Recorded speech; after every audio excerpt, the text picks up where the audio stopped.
siempre era dificilísimo que a ver esos grandes músicos fuera algún músico cuyano.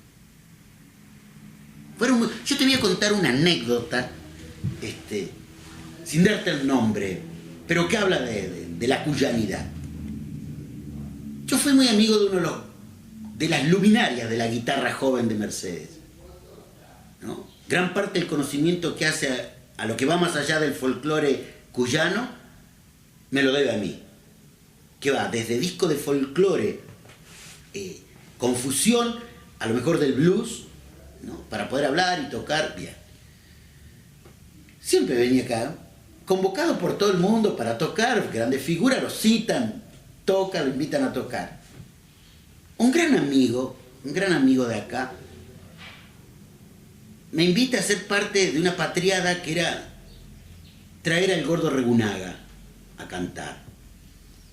No sé si te acordarás, Regunaga era el baterista de Tarragorró y el que ponía la voz en los discos de Tarragorró.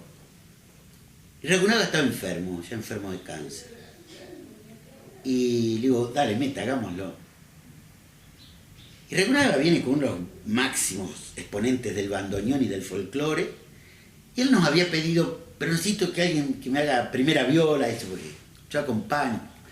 Hablo con este amigo, ¿no? Por supuesto, pero claro, la idea era hacer unos pesos para paliar la situación que estaba pasando el Gordo Regunaga. Y de algún modo no decírselo a él directamente, ¿no? El Gordo le estaba haciendo en aquellos años un juicio a Tarragorró por derechos de autor, de mucha plata. Y cuando lo trajimos aquí, nos juntamos en la casa del Coco, el Coco es mi amigo, para ensayar lo que iba a suceder al otro día, y con este guitarrero, un percusionista que era Martín García, comimos un asado, se acuerda todo. Y dijimos, bueno, vamos, la plata para pagarle al Gordo, ¿no? Lo que pasa es que al otro día vamos al boliche en Miranda,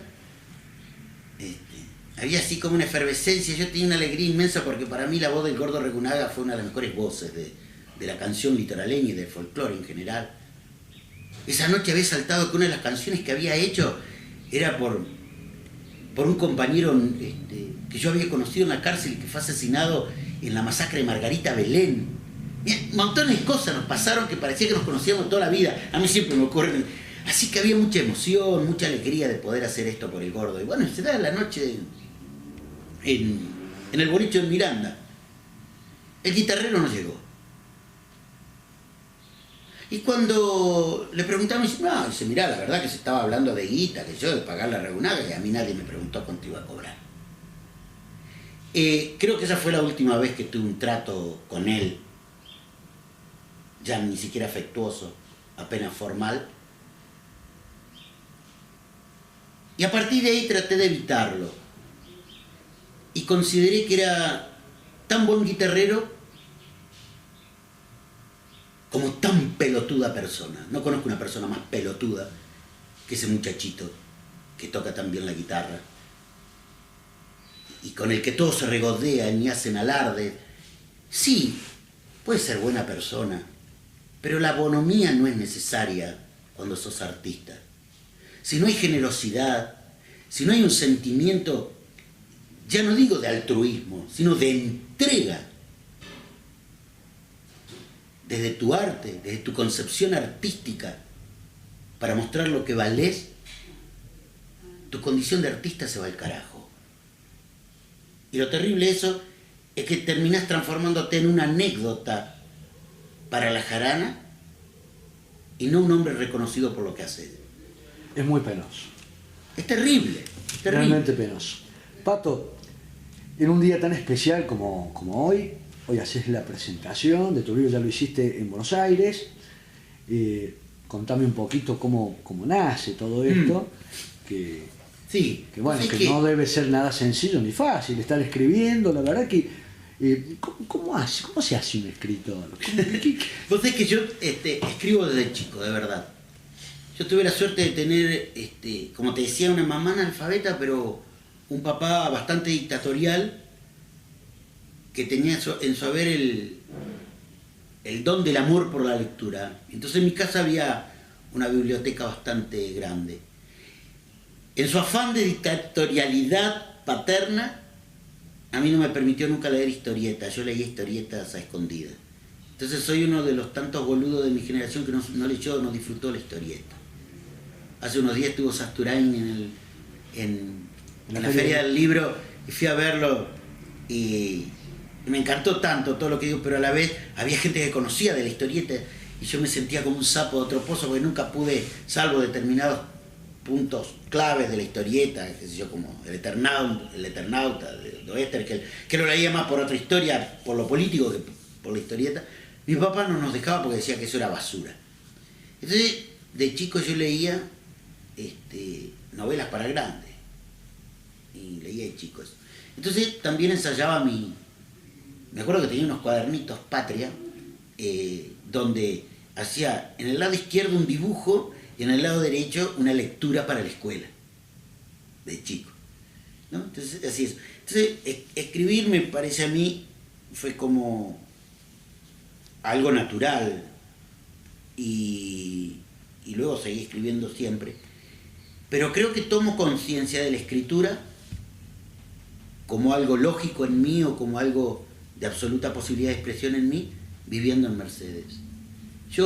A mí me han invitado alguna vez como uno de los escritores santafesinos que hay que leer. En Santa Fe circulan fotocopias o libros míos en varios ámbitos, desde la escuela secundaria, pasando por la escuela de letras en la universidad, a grupos que hablan de ese escritor que escribe de un modo diferente, ¿no? Pero nosotros tenemos que decir que sos nuestro, vos no sos. Bueno, y cuando yo fui, les dije eso, que yo agradecía muchísimo el reconocimiento del terruño, pero que yo me sentía un escritor de Villa Mercedes, provincia de San Luis. Mi primer libro editado, habiendo en Córdoba, ligado a la escritura, trabajé muchísimo en el afán de que colegas míos editen, pero nunca se me había despertado la idea de que yo podía editar en ese momento. Yo siento la imperiosa necesidad de editar por primera vez viviendo en Villa Mercedes y edito Órbita de Endriago. Órbita de Endriago tenía que ver, es un libro para mí que yo decía sanador. Era el libro que me sanaba de la impotencia de editar, por un lado, y por otro lado me sanaba de muchos fantasmas que todavía daban vuelta alrededor mío.